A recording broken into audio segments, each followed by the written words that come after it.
जय हिंद दोस्तों। मैं कासिम खान आपके अपने चैनल फोकस द फ्यूचर से हम आए हैं एक नए एपिसोड और एक नए मुद्दे की चर्चा को लेकर। हम बात करने आए हैं भारत में अभी जो संवेदनशील व्यवस्था बना रखी है, संवेदनशील माहौल बना रखा है एक धार्मिक एजेंडे को लेकर, उसको लेकर हम चर्चा करेंगे। हमारे साथ है डॉक्टर शाहबुद्दीन खान साहब, इंडिया के सीनियर जर्नलिस्ट भी हैं और एचडीपीआई राजस्थान के प्रदेश उपाध्यक्ष भी हैं। तो शाहबुद्दीन साहब, सबसे पहले तो आपको बहुत बहुत स्वागत है हमारे चैनल पर। आदाब आदाब। और हम बात करेंगे अभी जो संवेदनशील मुद्दे हैं जिसको लेकर लोग बाग डर रहे हैं, टीवी चैनल भी उसको गलत दिशा में ले आके दिखा रहे हैं, जो सच्चाई है उसको बता नहीं रहे, सरकार इस पे चर्चा नहीं करना चाह रही। तो हम बात करेंगे कि अभी जो क्रिसमस पर, अभी कुछ दिन पहले ही क्रिसमस पर चर्चों पर हमला किया गया संगठनों के जरिए, और कई मॉल, शॉपिंग मॉल में या कहीं भी किसी भी तरीके का क्रिसमस का कोई प्रोग्राम चल रहा था, उन पर हमला किया गया, तोड़फोड़ की गई, उनको मारने की धमकियां दी गई, देश छोड़ने तक की धमकी दी गई। इसको लेकर आप क्या कहना चाहेंगे? ये जो राष्ट्रवाद के नाम पे गुंडागर्दी हुई, हम्म। तो एक प्रसिद्ध इतिहासकार ने जो एक चीज कही वो साबित होती है। उन्होंने कहा कि राष्ट्रवाद जो है वो गुंडों की शरण स्थली है। तो ये जो राष्ट्रवाद के नाम पे इन्होंने जो है वो पूरे देश में कोहराम मचाया। चर्चों पे कहीं प्रेयर कर रहे हैं, वहां उड़दंग मचाई। किसी मॉल में अगर क्रिश्चियंस की जो है वो अगर कोई वहां फंक्शन चल रहा है तो वहां गुंडागर्दी की, या यहाँ तक कि जो है वो बनारस, जिसको हमारे मोदी जी जो है वो क्वेटो बनाना चाहते थे, है ना, और जापान के प्रधानमंत्री को वहां लेके गए। वहां कुछ पर्यटक जो है वो सांता क्रूज वाली कैप लगा के और वहां घाट पे स्नान कर रहे थे, है ना। तो वो ये राष्ट्रवाद के नाम पे जो गुंडों ने हुड़दंग मचा रखी है, उन जापानी पर्यटकों से गुंडागर्दी की, तो उनको धमकाया गया, धमकाया, तो बड़ी मुश्किल से वो जान बचा के गए। तो अब सवाल ये है कि ये जो गुंडागर्दी की, इसके पूरे वीडियो तो पूरे देश में गए ना, है ना। तो आप पूरे विश्व को क्या मैसेज देना चाहते हैं? मतलब अगर व्हाइट हाउस में जो है वो दीपावली मनाई जाती है, तब तो आप बड़े गर्व से कहते हो कि इस बार व्हाइट हाउस में दीपावली मनी, और ओबामा ने दिए जलाए और ट्रंप ने दिए जलाए, है ना। तो वहां तो तुम गर्व करते हो। और भारत जो एक धर्मनिरपेक्ष राष्ट्र है और ईसाई इसी देश के नागरिक हैं, उन नागरिकों के त्योहार पे आप जो है राष्ट्रवाद के नाम पे गुंडागर्दी करते हो, है ना।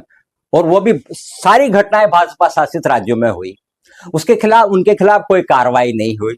तो विश्व पटल पे अगर कल को वो आपको भगाना शुरू कर देते हैं, दुनिया के देशों में तकरीबन 4 करोड़ लोग रह रहे हैं ना, मुस्लिम देशों में, ईसाई देशों में हिंदू रह रहे हैं ना, तो वहां फिर अगर वो आपको भगाना शुरू कर देंगे तो फिर क्या होगा? तो आखिर आप मतलब देश की ये मतलब छवि खराब कर रहे हैं। एक गुंडों की एक टीम पैदा हो गई, वो जो अभी मैंने कहा कि राष्ट्रवाद जो है गुंडों की शरण स्थली यानी शेल्टर है, ठहरने की जगह है ना। उसके नाम पे आपने पूरी देश की छवि दांव पे लगा दी है, और बीजेपी की सारी सरकारें खामोश है, उनके खिलाफ कोई कार्रवाई नहीं हो रही है। अच्छा, बीजेपी जो पार्टी आज ये खामोशी से ये सब करवा रही है या होते हुए देख रही है, हम ये भी कह सकते हैं। आज भारत की पहचान पूरे विश्व में अतिथि देवो भव के नाम से है।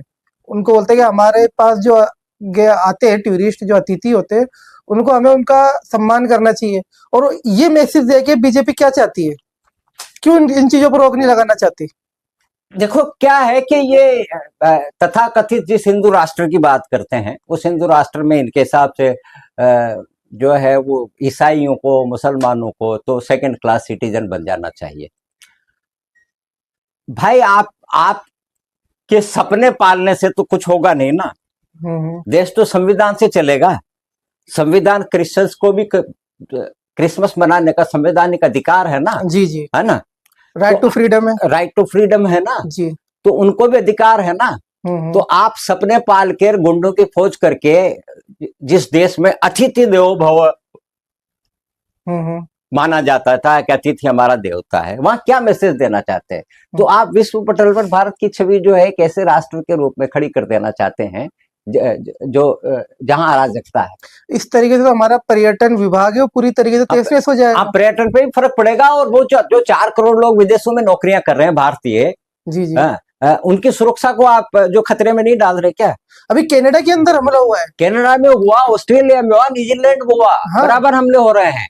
या जो भारत में जो एक्शन हो रहा है उसका रिएक्शन वहां के हिंदुओं को झेलना भाई पड़ ये रहा है। नेचुरल चीज है। हाँ, अगर आप यहाँ करोगे तो आपको भुगतने के लिए तैयार रहना चाहिए। ईसाई जहां मेजोरिटी में वो वहां पर वहां करेंगे, है ना, तो ये तो होगा।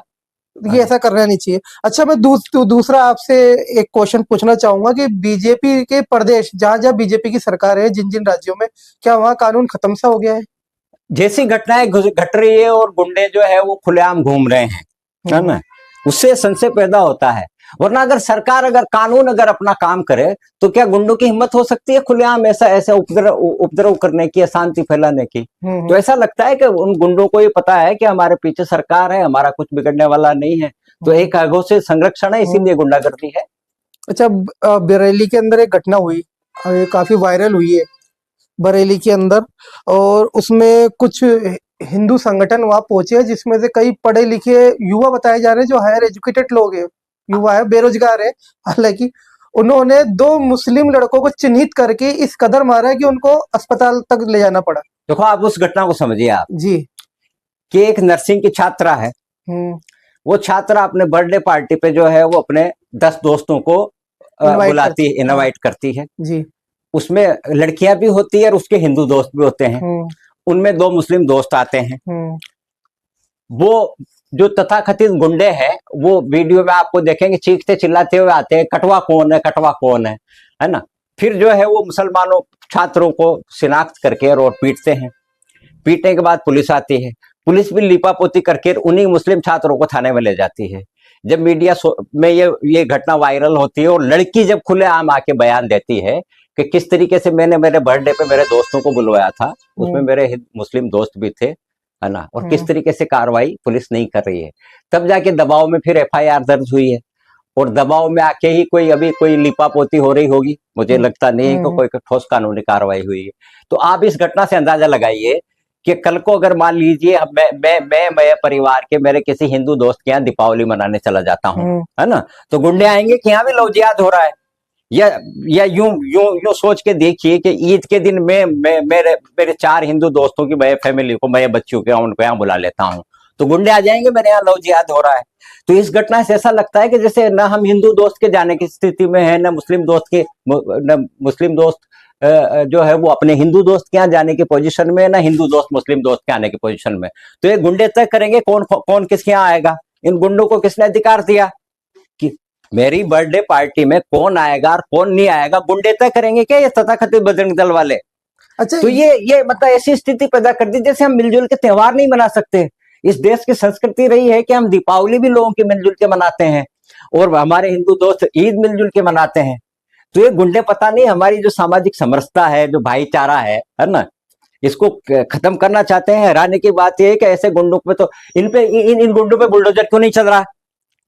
ऐसे गुंडे जो भाईचारे के खिलाफ है, जो सीधा सीधा संविधान को चुनौती दे रहे हैं। अरे भाई, तुम कौन होते हो तय करने वाले किसे मेरे बर्थडे पे कौन आएगा कौन नहीं आएगा? तो ऐसे गुंडों के घर पे तो बुलडोजर चलना चाहिए। नहीं, आज हम बात करते हैं, इसी तरीके की घटनाएं लगातार हो रही हैं, हर रोज हो रही हैं। गाजियाबाद में भी हिंदू रक्षा दल के एक वो पिंकी चौधरी हैं अध्यक्ष, उन्होंने गाजियाबाद में खुलेआम सड़कों पर तलवार और हथियार बिछाए। हाँ, बिछा नहीं, बांट रहा है और बांटे गए, बांट रहा है। घर पे दस्तक देता है, आप वीडियो देखिएगा, घर पे दस्तक देता है, कोई आदमी आता है, वो कहता है कि जो है तुमको ये तलवार भेंट कर रहे हैं, अगर घर पे यहाँ देश में बांग्लादेश जैसी स्थिति हो जाए तो मुसलमानों को काटना। अरे भाई, बांग्लादेश में जो कुछ भी हो रहा है, भारत का मुसलमान बांग्लादेश के अल्पसंख्यकों के साथ खड़ा है। बांग्लादेश की सरकार को अपने देश के अल्पसंख्यक समुदाय की रक्षा करनी चाहिए, है ना। लेकिन क्या बांग्लादेश में अगर हो रहा है तो तुम उसका बदला भारत के मुसलमान से लोगे? ये छूट तुमको किसने दे दी? तो पिंकी चौधरी खुलेआम हथियार बांट रहा है। जब नहीं, ये भी एक क्रिमिनल राइट है, उस पर अभी तक FIR क्यों नहीं हुई? नहीं, अब आज FIR हो गई है, शायद कुछ लोगों को गिरफ्तार भी किया है, जहां तक मेरी इंफॉर्मेशन है। क्या पिंकी चौधरी के घर पर बुलडोजर चलेगा? चलना चाहिए। भाई एक आदमी खुलेआम हिंसा बढ़ा रहा है, हाँ। एक आदमी खुलेआम देश के कानून को चुनौती दे रहा है, एक आदमी खुलेआम देश के संविधान को चुनौती दे रहा है, तो ऐसे आदमी के खिलाफ तो बुलडोजर चलना चाहिए ना। भाई योगी जी जो बुलडोजर राज की बात करते हैं, आप अंदाजा कीजिए अगर कोई मुसलमान तलवारें बांट रहा होता तो पूरे गांव पे आधे शहर में बुलडोजर नहीं चल गया होता जी। हाँ, यूपी में तो जो है आई लव यू मोहब्बत कहने पे बुलडोजर चल गए। तो जब आई लव यू मोहब्बत कहने पे बुलडोजर चल गए तो योगी जी को यह नजर नहीं आ रहा कि एक खुलेआम तलवारें बांट के देश के कानून को और देश के संविधान को चुनौती दे रहा है, वहां बुलडोजर नहीं चलना चाहिए। ये एफआईआर भी इसलिए दर्ज हुई कि सोशल प्रेशर बढ़ा है ना, और इंटेलेक्चुअल्स ने ऑब्जेक्शन किया तो जब तक ये एफआईआर हुआ है। अच्छा, इसी घटना को लेकर हम आगे चलते हैं कि देश में ऐसी घटनाओं की भरमार है, तो ना तो सवाल बंद होंगे और ना ही ये वीडियो रुकने वाला है। मैं अगली आपको टॉपिक की बात करता हूँ।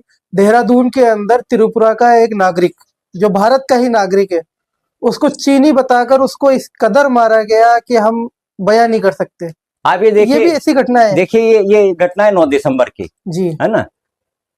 नॉर्थ ईस्ट के जिनको 7 सिस्टर्स कहते हैं, जो 7 राज्य है, त्रिपुरा, मणिपुर, मेघालय, है ना, उनके फेस का स्ट्रक्चर हमसे डिफरेंट स्ट्रक्चर है ना। उस बच्चे को मतलब रोक के और चीनी कहा गया, उसने कहा आई एम नॉट चीनी, आई एम इंडियन, उस बच्चे ने कहा है ना। उसके बावजूद जो है उसको जो है वो चाकू से गोद के हत्या कर दी है ना। तो वो बच्चा 8-9 दिन तक हॉस्पिटल में रहा है। एफआईआर दर्ज होने में 8 दिन लग गए। और आप ताज्जुब करोगे, उस बच्चे के पिता जो है वो बीएसएफ में थे, है ना। मतलब जिसके पिता भारत की सीमाओं की सुरक्षा कर रहे थे, उसके बच्चे को आपने चीनी कह के और उसकी हत्या कर दी। अब आज मान लीजिए त्रिपुरा, वो पूरे नॉर्थ ईस्ट में आंदोलन चल रहा है ना। और इसमें भी निर्लज्जता की हद ये है कि पुष्कर धामी ने उस मृतक बच्चे के परिवार से बात की। उसका नाम है जो है वो इंजिल चकमा नाम है बच्चे का। तो इंजिल चकमा के उससे मदर से फादर से बात की और वो वॉइस रिकॉर्ड कर लिए, मतलब जो वीडियो कॉल जो रिकॉर्ड, और उसको सोशल मीडिया पे डाल रहे हैं। अरे आप चीफ मिनिस्टर हो, ये वीडियो डालने के बजाय जो वो अपराधी है, मुख्य अपराधी तो आज तक गिरफ्तार नहीं हुआ है, उनको गिरफ्तार कीजिए, उनके घरों पे चलाइए बुलडोजर, जिन्होंने एक भारतीय नागरिक को चीनी कहकर जिसकी हत्या कर दी है ना। उनके पेरेंट्स से बात करते हुए का वीडियो चला के और अपनी निर्लज्जता मत दिखाइए। आप अपनी संवैधानिक जिम्मेदारी समझते हुए वो जो अपराधी हैं जिन्होंने ऐसा किया है ना, उन पे कठोर से कठोर कार्रवाई कीजिए और फास्ट ट्रैक कोर्ट में मुकदमा चला के और उनको सजा दिलवाइए। जी, एक मुंबई में भी घटना हुई, ये घटनाएं कम नहीं हो रही है। मुंबई में ये घटना हुई कि बांग्लादेश के नाम पर वहां के मुसलमानों को मुंबई खाली करने के लिए आदेश दिए गए और खुलेआम रोडों पर। हाँ, मतलब मुंबई के सीएसटी स्टेशन पर मैंने वो वीडियो देखा जी। वहां का जो मुंबई का जो सीएसटी जो है, हाँ, रेलवे स्टेशन बड़ा फेमस है, बहुत फेमस है, काफी भीड़ रहती है वहां पर। वहां बाकायदा जो है वो बांग्लादेश का नाम ले लेकर मुसलमानों को टारगेट किया है ना, और मुसलमानों को मुंबई खाली करने का, कत्लेआम का, भद्दी भद्दी गालियां, और पुलिस देख रही है। पुलिस तो आज 12 सालों से मुक्त तो ऐसा लगता है कि भाजपा की जो सरकार है वहां कानून का राज खत्म हो गया है। पता नहीं ये देश को कहां ले जाना चाहते हैं, कहां ले जाके छोड़ेंगे। तो हम क्या क्या मैसेज दे सकते हैं सरकार देश को? देखिए, जनता को उठना पड़ेगा। मतलब जो है ये जो तथाकथित जो गुंडे हैं, इनकी संख्या पूरे 140 करोड़ में से 1 करोड़ भी नहीं है। पूरे देश में 20-25 लाख रुपए से 20-25 हजार से ज्यादा गुंडे नहीं है ना। तो देश के जो शांति प्रिय लोग हैं, जो इस देश से इनके अगेंस्ट कुछ एक्शन लेना पड़ेगा, देश से प्यार करते हैं, देश के संविधान में भरोसा करते हैं, देश के लोकतंत्र में भरोसा करते हैं, जो भाईचारे पे भरोसा करते हैं, उन तमाम देश के तमाम नागरिकों को इन गुंडों के खिलाफ खड़ा होना पड़ेगा। जब नागरिक खड़े होंगे तो फिर सरकारें दबाव में आकर इन गुंडों के खिलाफ कार्रवाई भी करेगी। तो ये लड़ाई नागरिकों को लड़नी है ना। तो जब नागरिक जागरूक होगा तो गुंडे अपने आप बंद हो जाएगी।